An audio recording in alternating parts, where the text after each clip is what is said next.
Muy buenas tardes.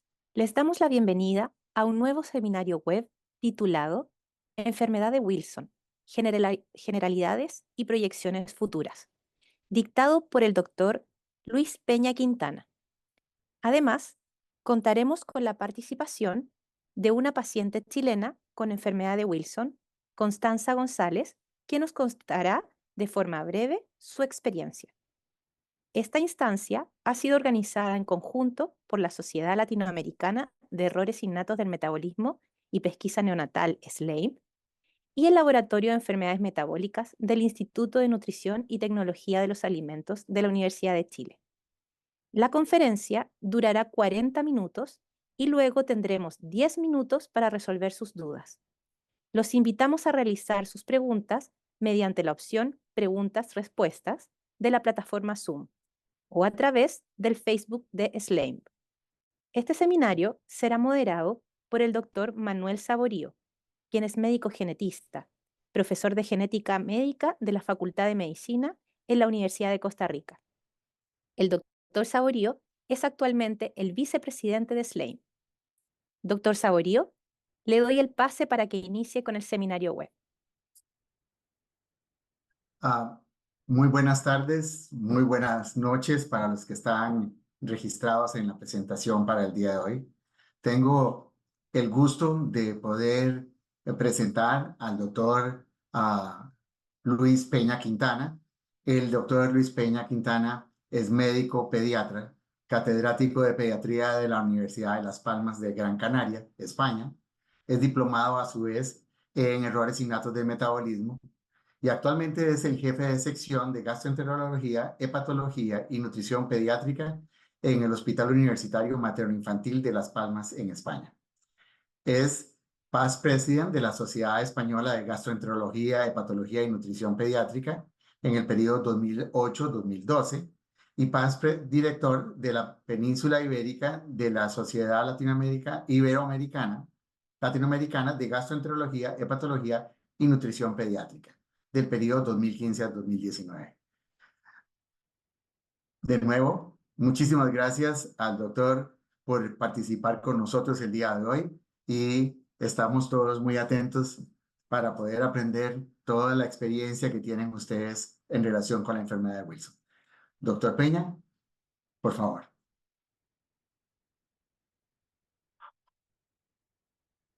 Hola, se me oye bien, ¿verdad? Sí.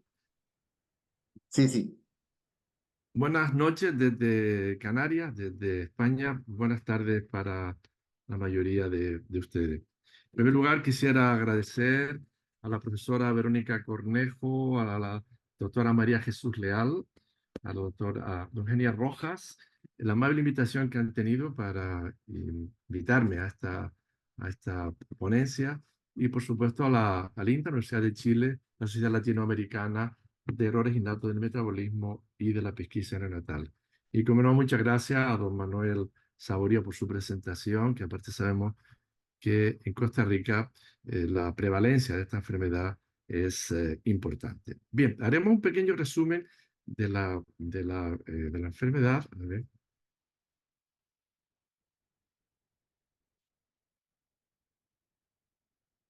Pero no puedo yo pasar. Vale. Bien, la enfermedad de Wilson.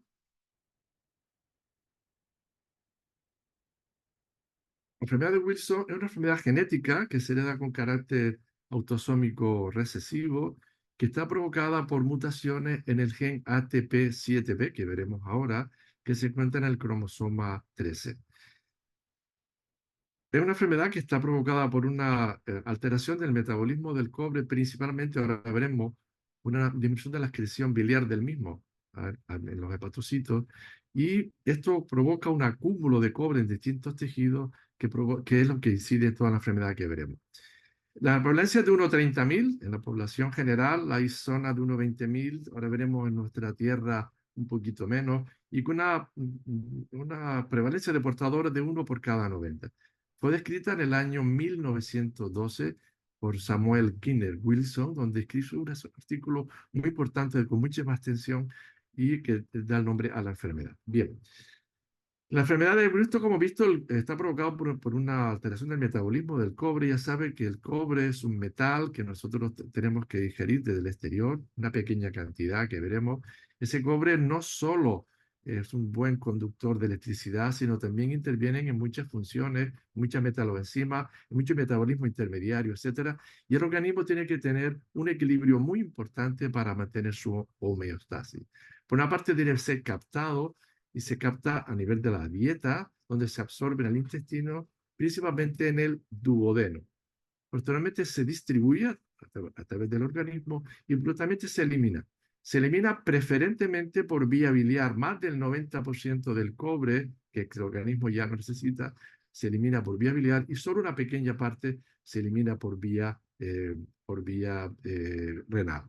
Bien, para el transporte de este cobre existen tres transportadores importantemente: el CTR1, el ATP7A y el ATP7B.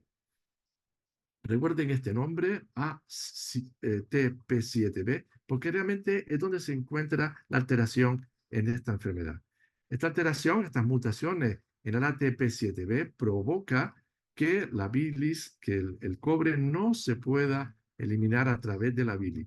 Esta función está inhibida en estos pacientes por tener esta alteración en el ATP7B, pero al mismo tiempo tampoco puede incorporar el cobre a la celuloplasmina.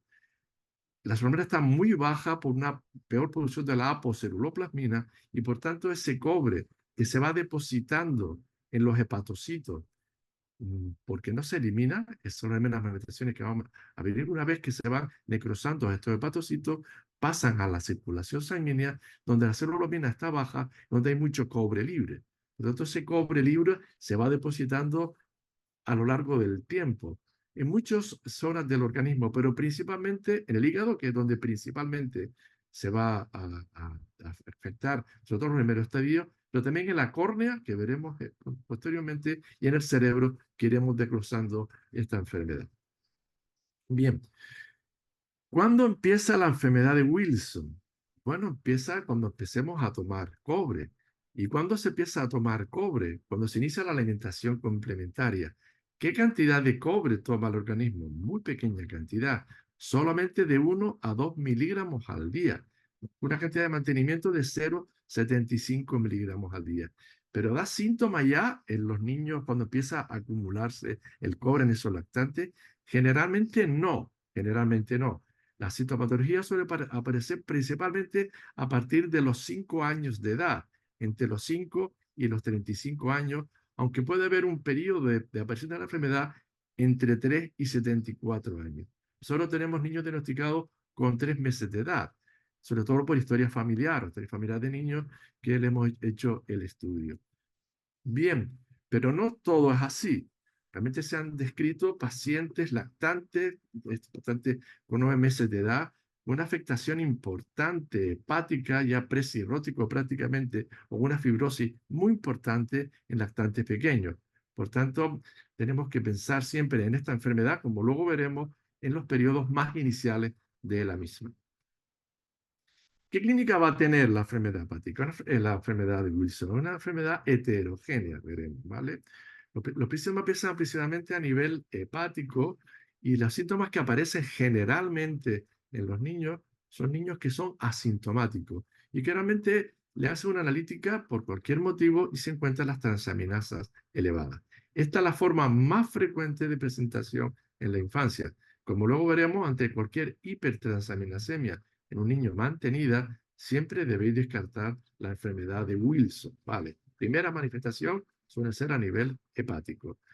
En otras ocasiones, sobre todo en zonas de alta prevalencia, como ocurre en nuestra isla, pues entonces hacemos estudios familiares y son varios pacientes, nosotros tenemos hasta 3 pacientes de una misma familia afectados con la enfermedad.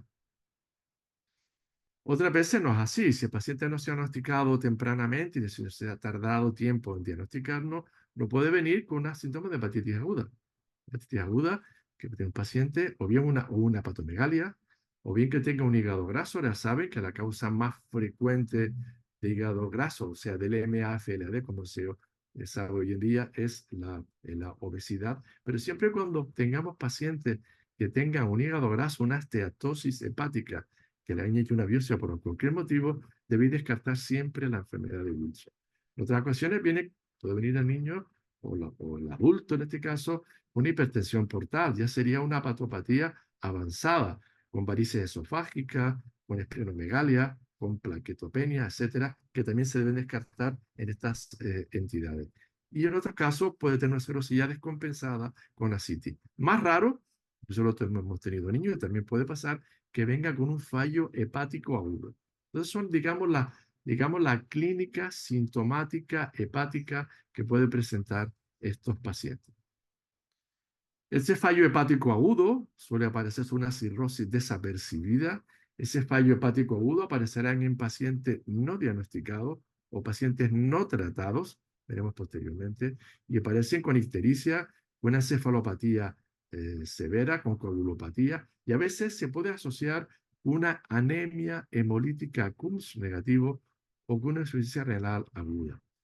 Recuerden que en estos pacientes siempre tenemos que mirar el índice ALT-AST, que debe ser superior a 1. La enfermedad de Wilson, cuando está muy avanzada, entonces no hay una afectación exclusivamente citoplasmática, sino también mitocondrial, y por tanto hay una inversión de la cifra de AST-ALT, y con estos pacientes con fallo hepático agudo y con esta inversión podemos pensar que se puede tratar de una enfermedad de Wilson. Al mismo tiempo, cuando esa consciente de fosfatasa alcalina bilirrubina total sea inferior a 4, con una sensibilidad de un 94%, una especificidad de un 86%. Por tanto, ven la sintomatología que pueden tener desde las formas más leves, que forma por solamente con hipertransaminasemia, a formas mucho más severas en esta enfermedad que puede llevarle incluso a la muerte a estos pacientes.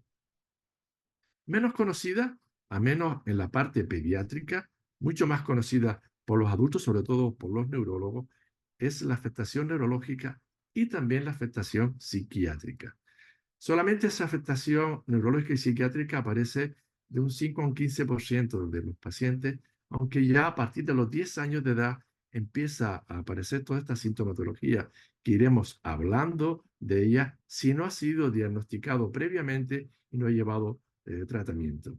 En estos pacientes se producen principalmente sintomatología extrapiramidal y cerebelosa, sobre todo por depósito en los ganglios de la base, precisamente en el lenticular y en el putame. Aquí encontramos mucha sintomatología, mucho más evidente en niños mayores, mucho más evidente en adultos. A veces es el neurólogo el que diagnostica la enfermedad. A veces hay enfermedad neurológica sin afectación hepática importante, con transaminasas normales. Esto lo saben muy bien los neurólogos, pero también en los niños a partir de los 10 años, que puedan venir con disartria, con temblores, con distonía, con ataxia, con rigidez, o que llamamos el Parkinson juvenil. Esto es típico en esta enfermedad, pensar siempre en esta entidad. Bien, si vemos en esta revisión sistemática, ya hace unos años, sobre pacientes con trastornos psiquiátricos o desorden en el movimiento, vemos que se incluye también a la enfermedad de Wilson, que ya la incluyen como una posibilidad diagnóstica que siempre debemos tener en cuenta. Bien, pero no solo hay síntomas neurológicos, sino también síntomas psiquiátricos. Demencia, trastorno bipolar, trastorno obsesivo compulsivo, depresión, ansiedad, agresividad. Siempre le comento a los alumnos que se forman con nosotros, ¿vale?, que cuando se encuentre un niño que tenga síntomas sutiles como cambio de carácter, como mal rendimiento escolar, con cambios en el comportamiento, con la habilidad emocional, que sistemáticamente pues, hacen todo el mundo las hormonas tiroideas, también piensen en esta posibilidad de la enfermedad de Wilson, sobre todo en zonas con una alta prevalencia como la nuestra, pero otros sitios que pueden también presentar esta enfermedad.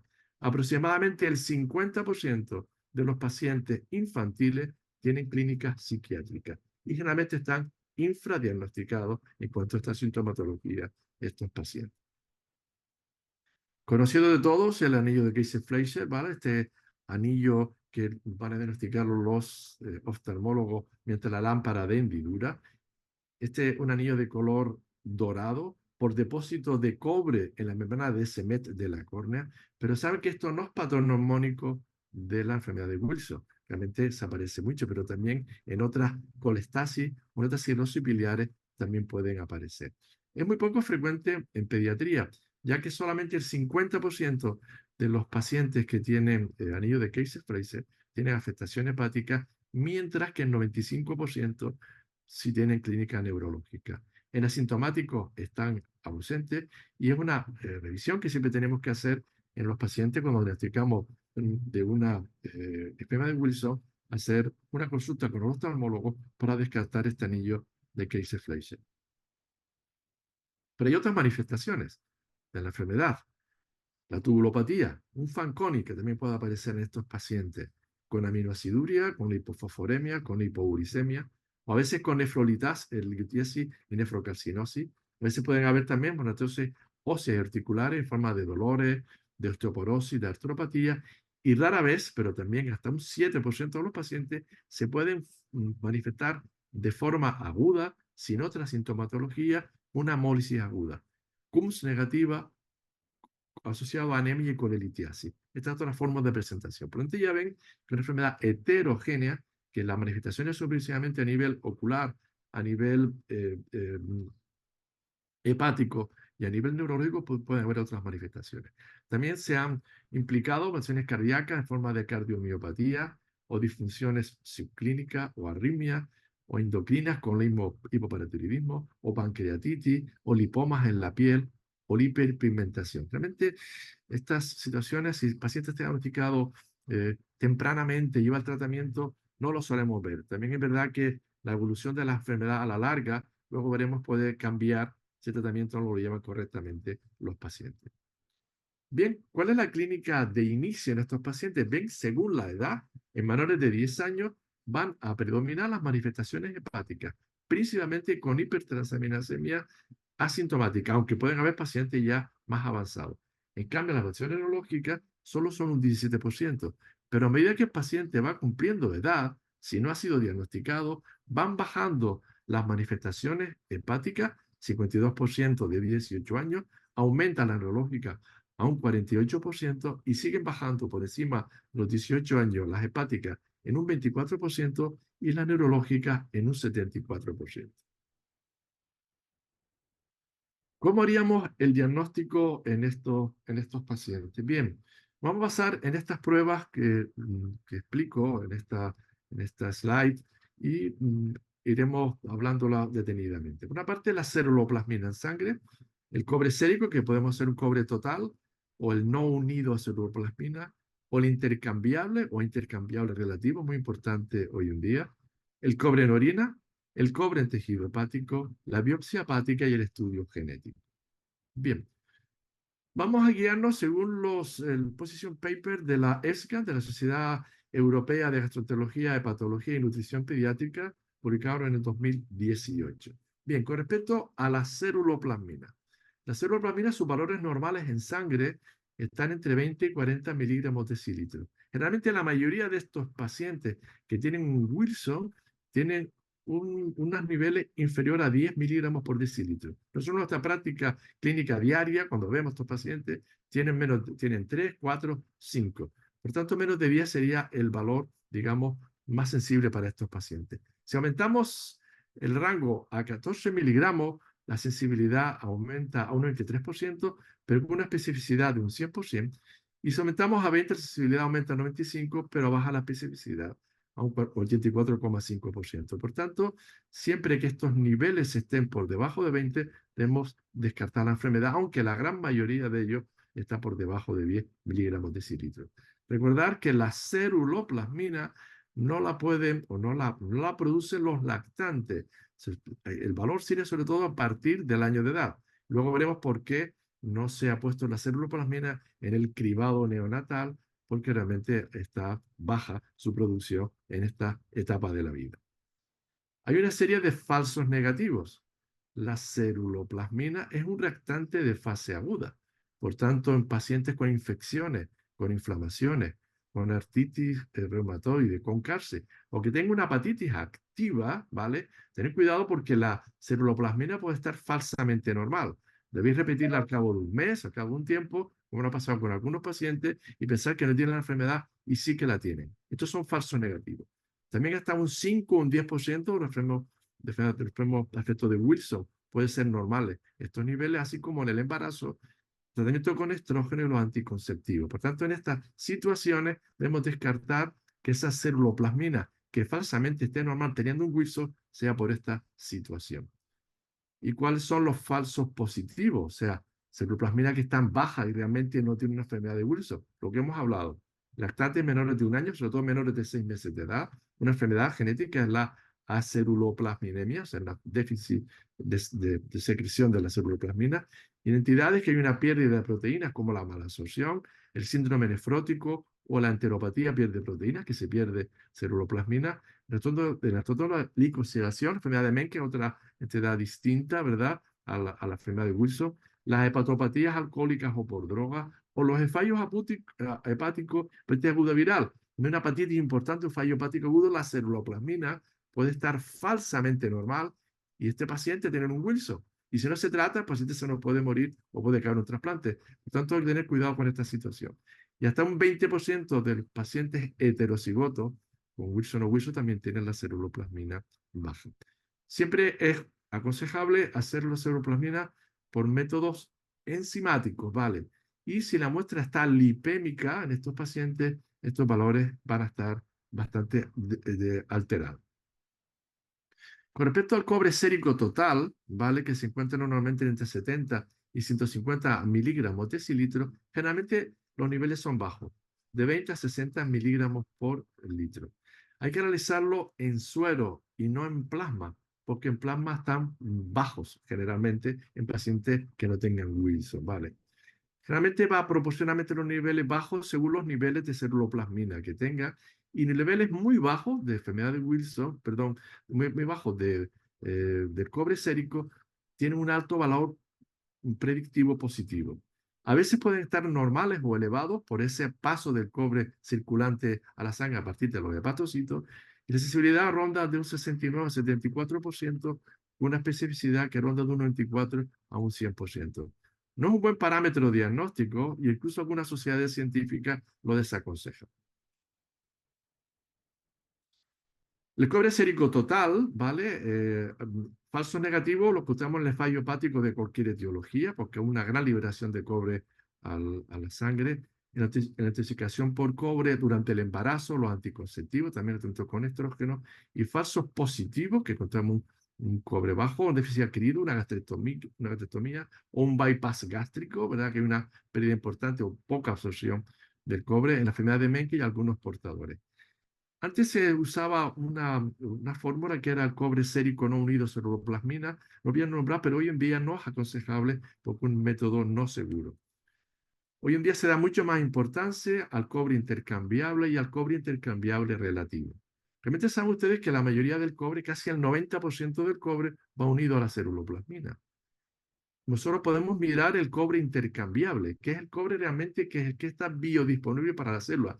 Es el cobre que se deposita realmente en los tejidos, no el que está unido a la célula oprimida fuertemente. Ese cobre intercambiable es la suma del cobre libre, o el unido a la aminoácidos, que es un 5%, más el unido a la albúmina, que es el 15%, más el unido a la alfa-2 macroglobulina, más la estructura externa ceruloplasmina. Es el más lábil de todo y esto se puede medir. Esto se puede medir incubando ese suero durante 1 hora en esta y haciendo una ultrafiltración con un suero diluido. Es una técnica que cuesta entre 10 y a 20 euros, que no todos los hospitales disponen de ella. A partir de este cobre intercambiable podemos mirar el cobre intercambiable relativo, que es la división entre ese cobre intercambiable dividido por el cobre total multiplicado por 100. Si es superior a un 14%, la sensibilidad es de un 100%, con una especificidad de 99%, y si es superior al 18,5%, 92% por un 100% de especificidad. Con respecto al cobre en orina de 24 horas, que es otra técnica que usamos frecuentemente, sus valores normales son inferiores a 40 miligramos a 24 horas, lo que corresponde a 0,64 micromol por 24 horas. Generalmente, los valores deben estar por encima de 100 microgramos por 24 horas. pero en niños o pacientes asintomáticos, no son adultos asintomáticos, valores de 40 microgramos 24 horas ya pueden tener valor en estos pacientes con una sensibilidad, una especificidad del 78, casi el 80%, y con el de 100 miligramos por 24 horas, la que marca la slide.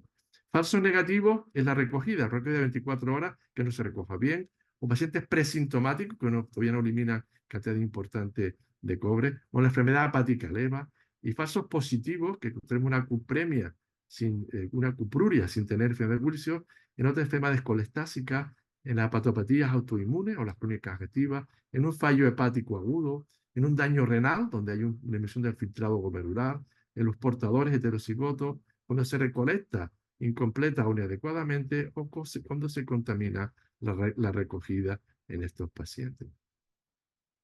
El test de sobrecarga con penicilamina, ya no lo voy a ni a nombrar, solamente explicarlo, decir que está en desuso en la actualidad por una baja sensibilidad que solo llega a un 12%.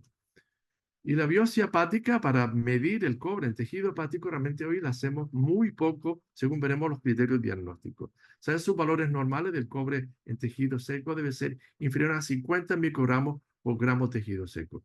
Para hacer una biopsia hepática debemos tener como mínimo 250 microgramos por gramo de tejido seco, perdón, debe tener un tamaño de 5 a 10 milímetros y debe tener estos valores de 250 microgramos por gramo de tejido seco, una sensibilidad que ronda, según la serie 66 a 94, y una especificidad casi del 99%. Hay que tener cuidado a la hora de coger esta muestra, tiene que ser lavada con agua desionizada, ¿verdad? Nunca en suelo salino, en un tubo de propileno, y a veces en pacientes, dependiendo de la zona donde vamos a encontrar, si una etiología es muy compatible, pero los niveles son de 75 microgramos por gramo de tejido seco, también podríamos sospechar que estamos ante una enfermedad de Wilson. Falso negativo es que la distribución no es homogénea del cobre. Pueden haber zonas del tejido hepático con más cobre y zonas con menos.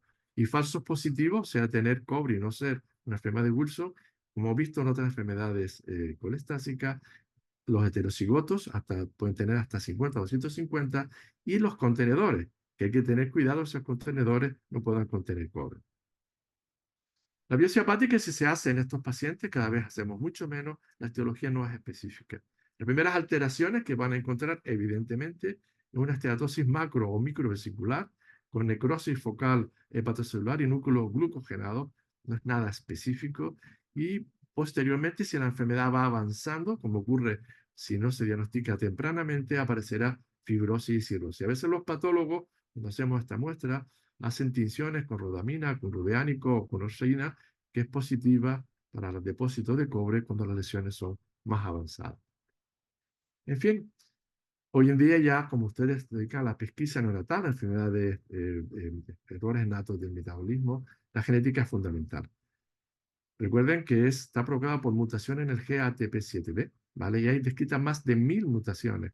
Se encuentra localizado en el cromosoma 13.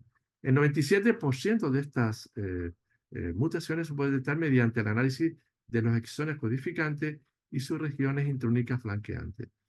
En Europa, la mutación más frecuente es la H1069K, y en España la MET645ARG en el 55%, pero en nuestra isla, en Gran Canaria, es la mutación L708P, un cambio de leucina por prolina en estos pacientes. Ya en el año 2000 se estudiaron aquí en Gran Canaria, fue provocado en el hepatología, 24 pacientes adultos de 7 familias, donde se encontraban el 82% de ellos la mutación L708P, de los cuales 12 eran homocigotos, un 50%, 7 heterocigotos, y por estudio teórico, de estimación teórica de la recombinación de los cromosomas, se encontraba que esta mutación se remontaba a 56 generaciones atrás, o sea, época prehispánica. Las Islas Canarias fueron conquistadas por los castellanos en el siglo XV, entonces se remonta a 56 generaciones atrás, como mínimo, siglo VII, siglo VIII. Bien, esa prevalencia para esta zona de esta isla de Gran Canaria llegaba a 1 por 2600 en determinadas áreas de la isla de Gran Canaria.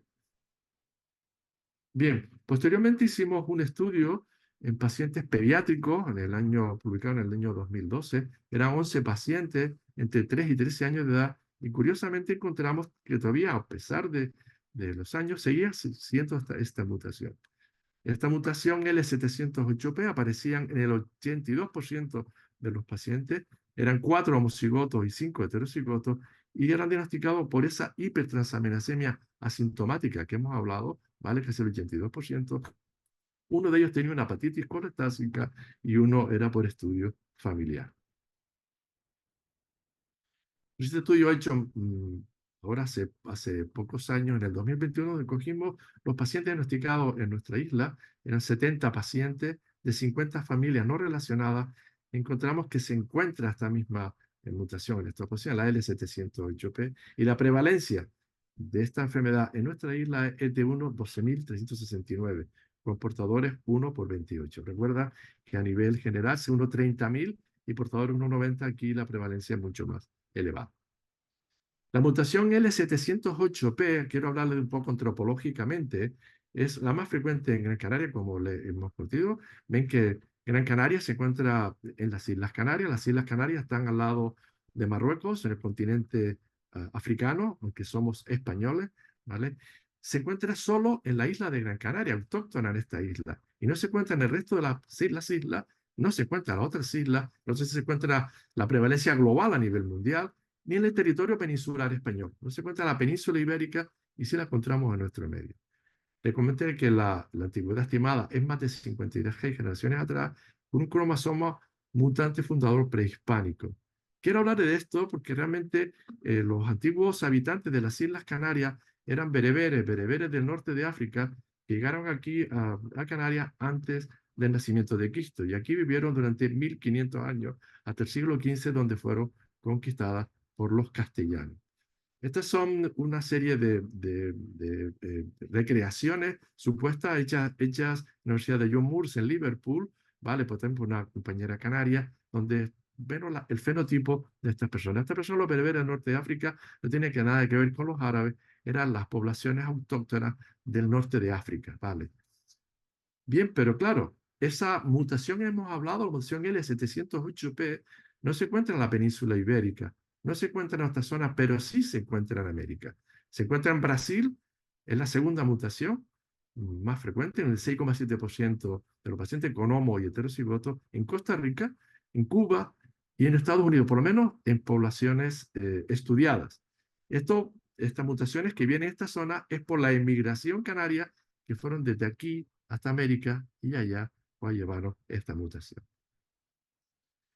Para el diagnóstico de la enfermedad, según los criterios de la ESGA, vamos a pasar en tres etapas. La primera etapa es sospechar la enfermedad, con todo lo que hemos visto anteriormente, y la segunda etapa es ir directamente al estudio molecular, hacer el estudio genético en estos pacientes. Solamente en caso de que no se tuviera disposición de estudio genético, ¿vale? Molecular, o que no se pudiera encontrar las mutaciones, cuando se hace la biopsia hepática en estos pacientes para ver la histología y el cobre en tejido hepático. Se siguen manteniendo los criterios de Leipzig de 2001, ¿vale? Estos criterios publicados por Ferenczi hace ya muchos, en el 2001, donde se mide el anillo de Kayser-Fleischmann, los síntomas neurológicos, la ceruloplasmina sérica, sin anemia hemolítica con negativa, el cobre hepático, el cobre urinario, el análisis de las mutaciones. Se va haciendo el puntuaje y por encima de 4 ya se diagnostica que estos pacientes tienen una enfermedad de Wilson. Ve que si tenemos unas mutaciones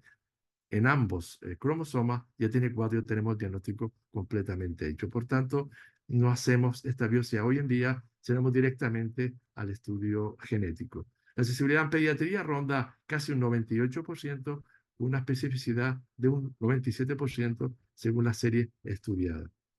Bien, con respecto al tratamiento, primero que debemos hacer a estos pacientes es poner una dieta baja en cobre. ¿Dónde se encuentra el cobre? En los frutos secos, en los brócolis, en los mariscos, en el cacao, en las vísceras, en las setas y en la soja. De entrada, le aconsejamos a estos pacientes que estos productos no lo deben tomar. Posteriormente, cuando estos pacientes están mejor, no pueden estar tampoco una dieta exenta totalmente de cobre. Cuando están controlados, podemos liberalizar, aunque seguimos sin darle los mariscos y la vísceras. Podemos usar medicamentos como bloqueantes de la absorción de cobre. Recuerden que el cobre se absorbe a nivel intestinal, principalmente a nivel del duodeno, pero también podemos hacer bloqueantes que son las sales de zinc. O podemos hacer quelante del cobre, como la D-penicilamina, un medicamento ya muy estudiado, un medicamento que lleva muchísimos años en el mercado, y la triantina. Quizá la triantina con un poquito mejor de tolerancia, que aparte de ser un quelante del cobre, la triantina también impide la absorción del cobre, tiene un doble efecto. El tetramolibdato, este se ha retirado ya del mercado. Nosotros hemos intervenido recientemente en un ensayo clínico y se ha retirado por falta de eficacia. O sea que teníamos una esperanza en este medicamento por una serie de razones, pero no sale al mercado después de un ensayo clínico que se han realizado. El trasplante hepático lo necesitarán algunos pacientes cuando están en fallo hepático agudo, que pueden llegar, pacientes que están muy mal, muy raro, pero por eso.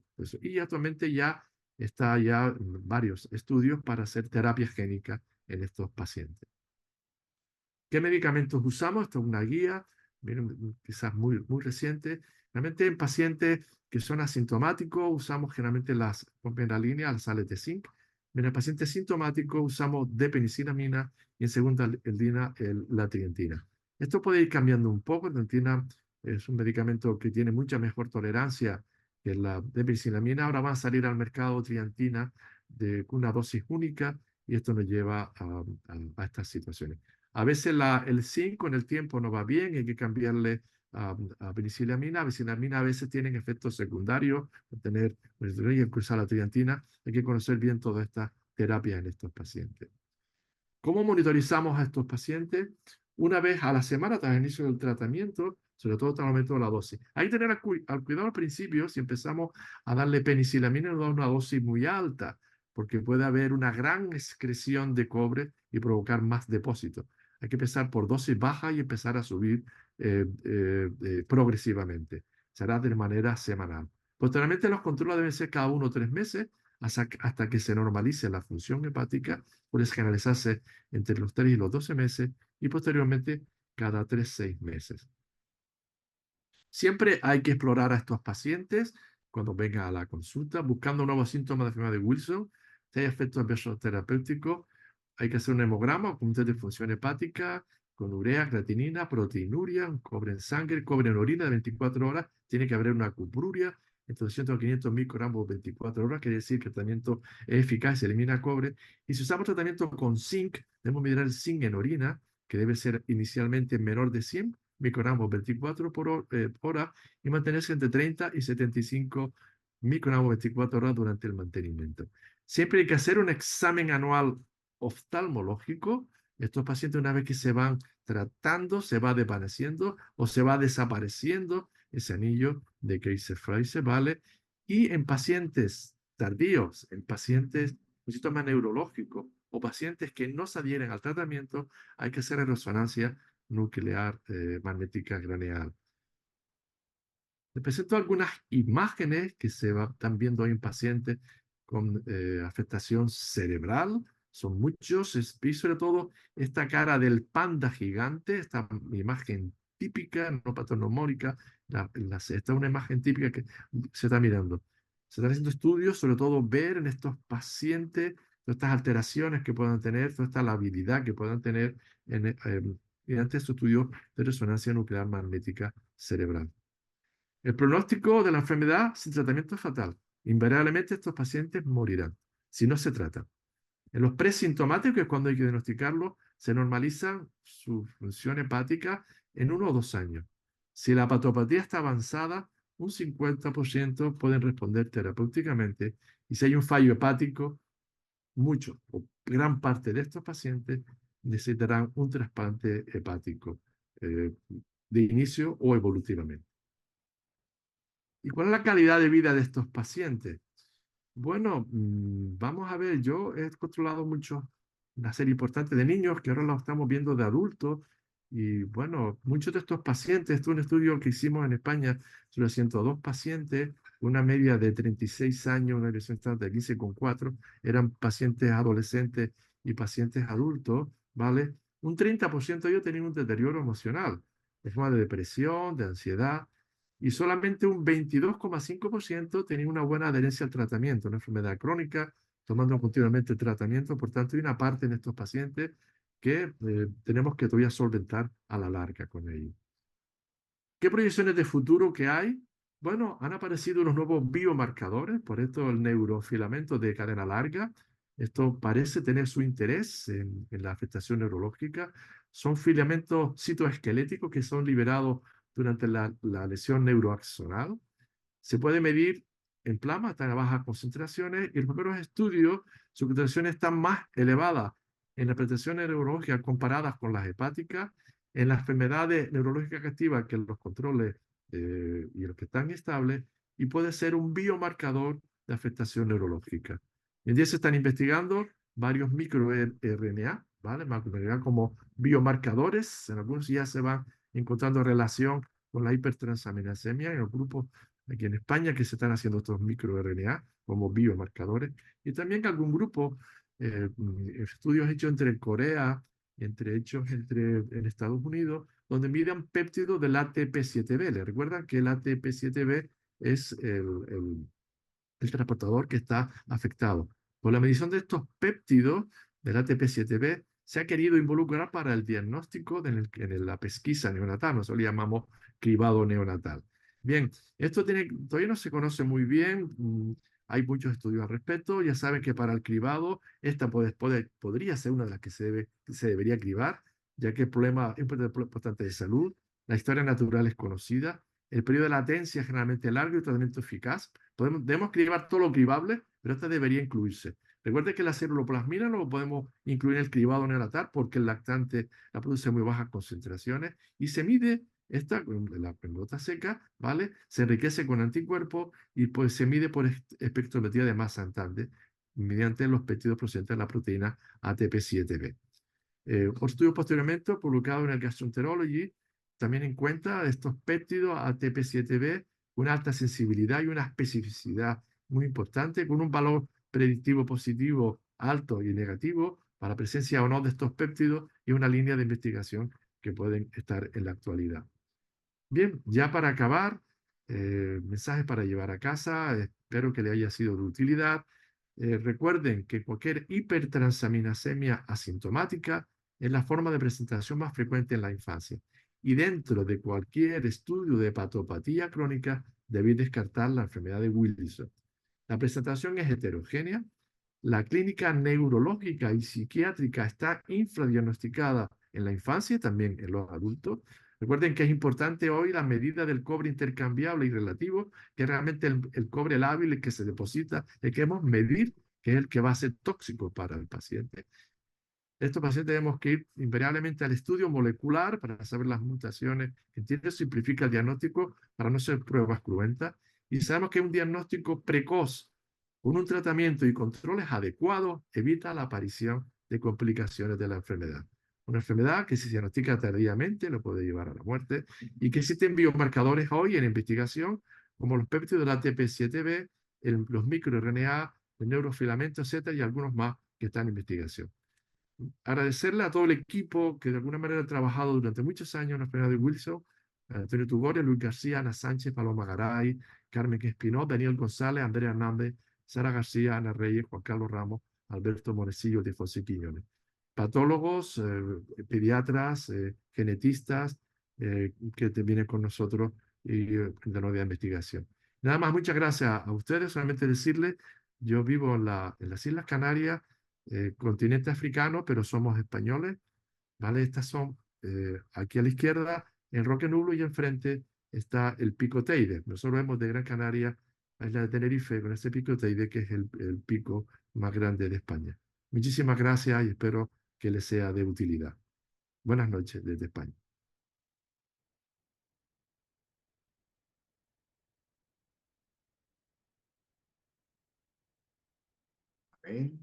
Ok, listo. No logro poner la imagen, pero muchísimas gracias, José, Luis, por la presentación tan amplia que diste en relación a la enfermedad de Wilson. Hoy quisiera que antes de que pasáramos a las preguntas, contamos con la presencia de Constanza González, que es una mujer chilena que se le ha hecho el diagnóstico de enfermedad de Wilson y queríamos ah, tener la oportunidad de que comparta con nosotros algunas de sus experiencias. Constanza, por favor. Sí, bueno, muy buenas tardes. Agradecer en primer lugar la oportunidad de poder, de la generación de estas instancias, que son instancias tan importantes, sobre todo en contexto de enfermedad poco frecuente. Contarles un poco de mí. Mi nombre es Constanza González, vivo en Rancagua, sexta región en Chile. Tengo 33 años, soy tecnóloga médica de profesión, terminando un magíster en salud pública. Soy la mayor de 4 hermanos y todos tenemos confirmada la enfermedad de Wilson. Yo el primer síntoma de mi enfermedad lo tuve a eso de los 16 años, cuando en contexto de varicela presenté un cuadro de hepatomegalia que en ese momento ningún médico pudo explicar, y ahí comenzó lo que se denomina mi odisea diagnóstica, con síntomas súper inespecíficos, como parestesia en distintas partes de mi cuerpo y fuertes calambres en las noches, que los cerca de 10 médicos que consulté en ese momento decían que era un cuadro de estrés. Después de 8 años de búsqueda, a mis 23 años de edad, un médico me pide por primera vez una ecotomografía abdominal que salió alterada. Tenía fibrosis y nódulos hepáticos. En ese momento llegué a la consulta del doctor hepatólogo Carlos Benítez, quien hasta el día de hoy es nuestro médico de la familia, quien en 2 meses llegó a un diagnóstico: celoplasmina baja, cupruria alta, anillos de Kaiser-Fletcher y daño hepático. Pero teníamos diagnóstico, pero luego vino una segunda barrera, que es el acceso al tratamiento, que es la penicilamina. En Chile este medicamento no se obtiene en farmacia, solamente se obtiene por receta magistral. Con este contexto teníamos que traerlo de España, lo importamos de España, y para que valiera la pena, digamos, toda la gestión, hacíamos bingo para juntar dinero para tener para ciertos meses, para poder tenerlo para la enfermedad. Y eso sumado a las retenciones de aduana, más poco de impuestos, la verdad es que fue un periodo bastante desgastante, teniendo en consideración que el tratamiento que me permitía estar con vida y bien de salud. Luego, 3 años después de mi confirmación diagnóstica, mi hermana Tamara debuta con una hepatitis fulminante. Estuvo varios meses en UCI y fue prioridad nacional de trasplante de hígado. Fueron meses súper difíciles, pero finalmente no tuvo la necesidad de trasplantarse, ya que desde el momento 1 se sospechó de la enfermedad de Wilson y tuvo la oportunidad de ir respondiendo al tratamiento con penicilamina, y también debido al alto compromiso médico que estaba por parte de nuestro doctor. Actualmente yo y mis 4 hermanos confirmados con la enfermedad podemos desarrollar una vida normal. No ha sido fácil, pero ha sido fundamental el apoyo de nuestra familia, seres queridos y por sobre todo un profesional de la salud comprometido con nuestro bienestar, a quien le agradecemos profundamente. Finalizar mencionando que el año pasado se conformó la primera agrupación de Wilson en Chile, que se llamó Jocelyn Fernández Cuevas. Ella fue una destacada científica, oceanógrafa y deportista, quien falleció el año pasado, a la edad de 34 años, producto de no tener la misma suerte que tuvimos nosotros de ser diagnosticada oportunamente. Espero que no tengamos que sufrir la pérdida de más Jocelyn. Es por esto que instancias como esta sin duda aportan en conocimiento para que quienes tenemos una enfermedad rara o poco frecuente podamos desarrollarnos, y que nuestra enfermedad no determine nuestra vida, sino que simplemente sea una condición distinta. Eso quería compartir con ustedes y agradecer nuevamente su presencia y el interés por conocer sobre esta enfermedad que nos afecta realmente a tan pocas personas. Muchas gracias. Muy bien. Muchísimas gracias, Constanza, por ese testimonio por el cual has tenido que pasar y toda tu familia. Y pues yo creo que entramos en en la fase de preguntas que pueden ser dirigidas a los dos, que pues aquí vamos a comenzar porque tengo una lista larga de preguntas. Así que vamos a ver.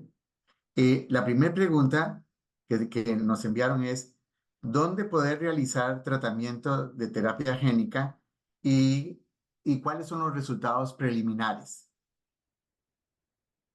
Bueno, ahora mismo todavía está en fase de investigación, ¿vale? No está a nivel de ensayos clínicos, no está, al menos, solo nos invitaron hace 2 años a formar parte de este grupo, pero todavía no está digamos, al alcance de llevarlo. Está a nivel de investigación.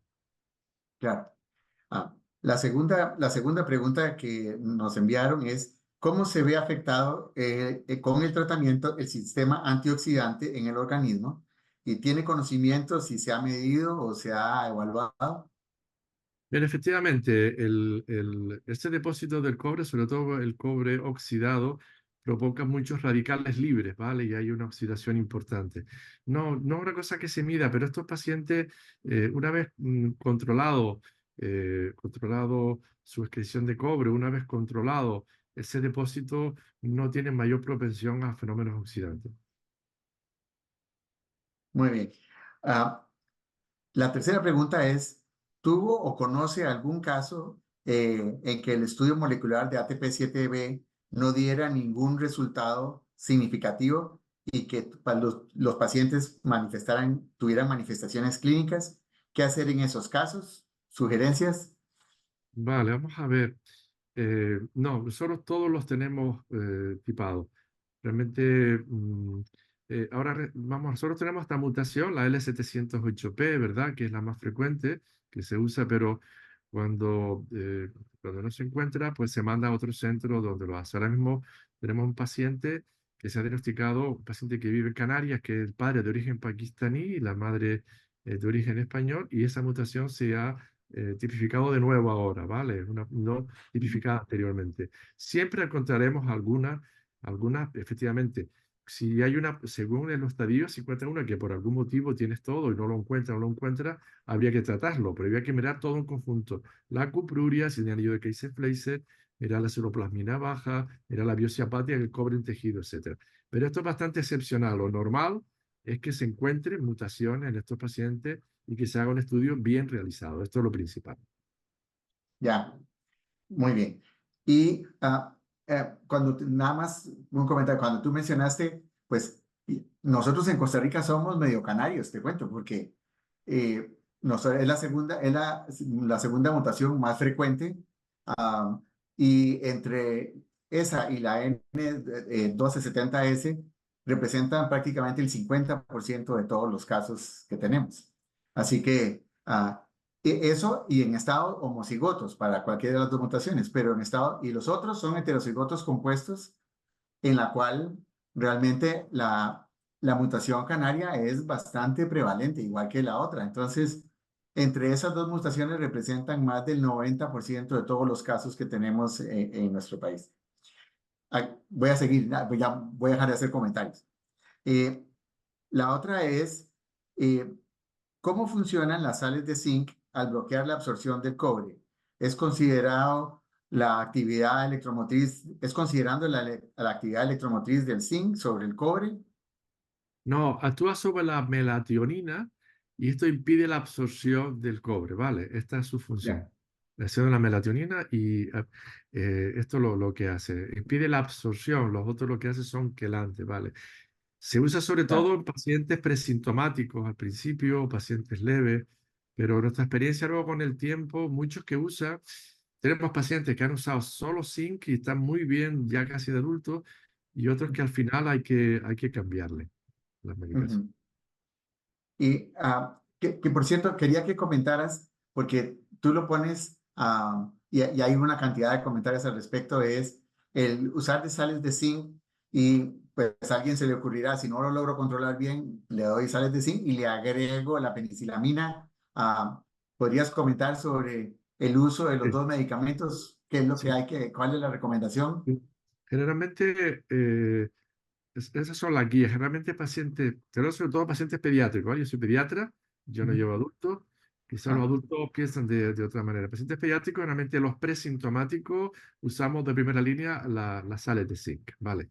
Ujú. Pero si están sintomáticos, usamos de entrada la D-penicilamina, ¿vale?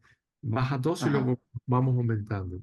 Con el tiempo, si estos pacientes, digamos, hay de todos pacientes que están con penicilamina y podemos seguir solo con la penicilamina todo el tiempo, pero hay pacientes que si la penicilamina con el tiempo va bien y lo descalamos bien, podemos pasarle, cambiar de la penicilamina a sales de zinc.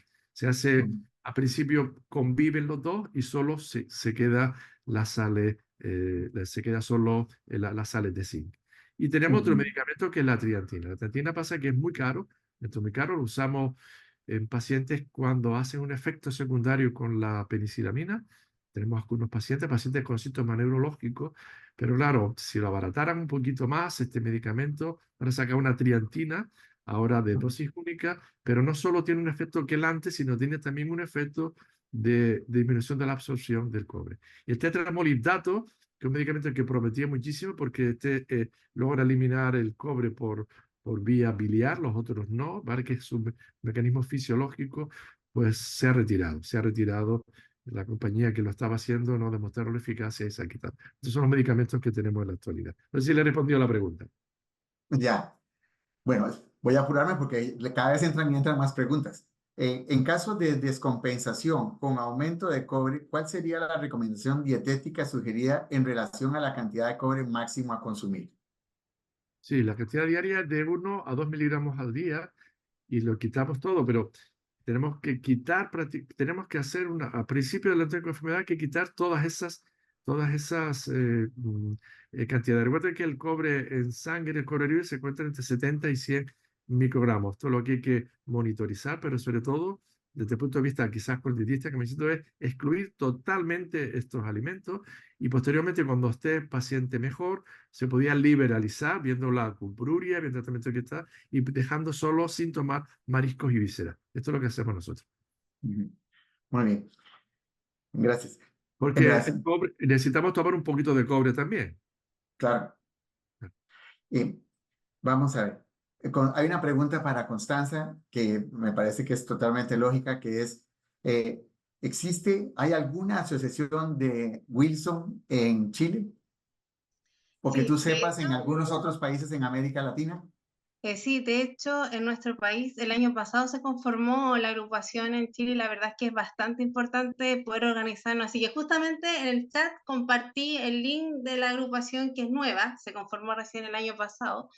Y ahí agradecer desde ya la difusión y que todos los pacientes, ojalá de Wilson, podamos apoyarnos, y que en este contexto de enfermedad poco frecuente es muy importante formar redes de apoyo, dar los tips, compartir médicos, dónde comprar medicamentos, efectos adversos, así que fundamental formar redes de apoyo, sobre todo en contexto que en Chile falta tanto en avanzar con respecto a enfermedades poco frecuentes.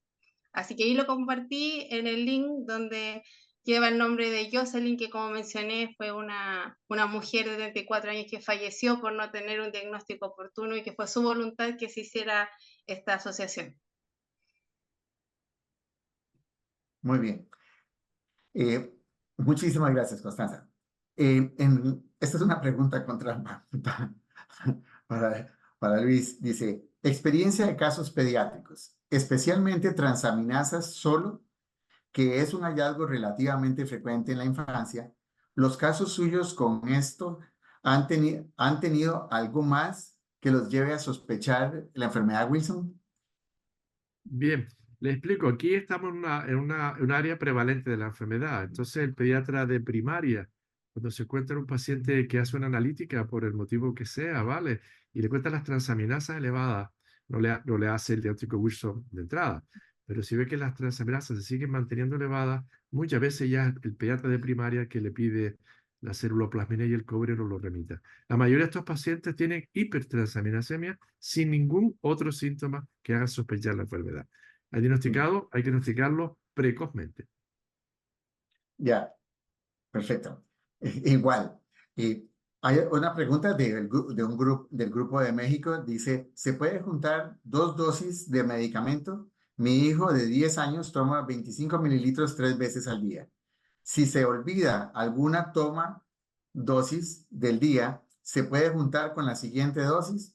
O sea, supuesto 25 en el desayuno, se le olvidó el almuerzo y en la cena puede tomar 50. Dice, saludos de la Asociación de Wilson México, que son 16 pacientes. Ya. Generalmente no. Por eso hoy en día la penicilamina es un buen medicamento. Lleva mucho tiempo en el mercado, es muy barato a la hora de comprarlo, pero tiene esa precaución que hay que tomarlo 3 veces al día, 1 hora antes de las comidas. Y es por eso hoy en día se está tratando de buscar otros medicamentos, entre todo la triantina, que puede ser una dosis diaria. Pero esta es el problema que tienen estos pacientes. No, yo no les aconsejo que unan una dosis con la otra, no lo deben hacer. Y, y, eh, y lo que tienen, lo pasa que ya cuando llegan a los adolescentes y pacientes mayores, digamos que la adherencia al tratamiento suele ser baja y se olvidan de la dosis exactamente. Eso puede pasar. Ujú. Sí, no hay ningún paciente que se tome el medicamento todos los días a la misma hora ni nada. Claro. Muy bien. Caray, siguen llegando más preguntas. Vamos a ver. Dice, como manifestación psiquiátrica, pensando en una manifestación de temblor o parkinsoniana leve, pero sin rasgos de depresión, ¿cuál sería su postura para pensar en la enfermedad y cómo seguir con el tratamiento? Pero no entendí, había una parte que era paciente, Sí, sí. sí, dice así. ¿Cómo es la manifestación psiquiátrica? Pensando en una manifestación de temblor o de tremor o parkinsoniana leve, debe ser como un temblor de reposo, ah, ¿cuál, pero sin rasgos de depresión, sin otros rasgos psiquiátricos? ¿Cuál sería su postura para pensar en la enfermedad? Si vale la Yo, pena hacer. sí. Yo en cualquier paciente que tenga temblores, sea adulto, sean niños, sean disartrias, deben descartar el Wilson y pedir una ceruloplasmina. Debe ser algo que debe estar dentro del protocolo de la enfermedad que lo hacen todos los neurólogos. De hecho, neurólogos, neuropediatras de mi hospital, neurólogos de adultos, pues cualquier paciente que venga con temblores, que venga con disartria, que venga, descarta totalmente. Es una prueba que debéis hacer. La Pues, ceruloplasmina, la determinación en sangre no es, bueno, aquí en España no es una determinación cara que se puede hacer y es una determinación que se puede hacer en laboratorio. Es una prueba importante para hacerlo, ¿vale? perfecto.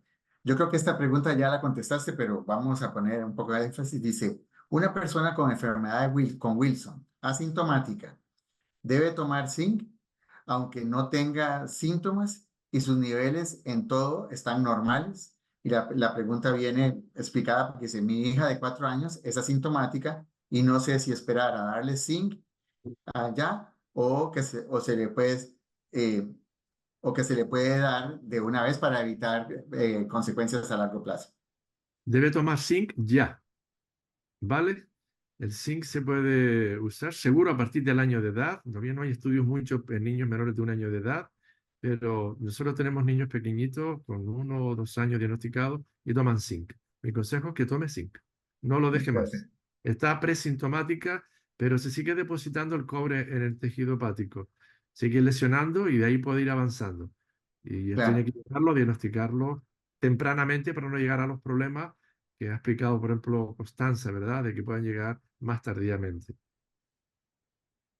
Perfecto. Y aquí hay la última pregunta, porque ya me pasaron una leyenda ahí que ya no más.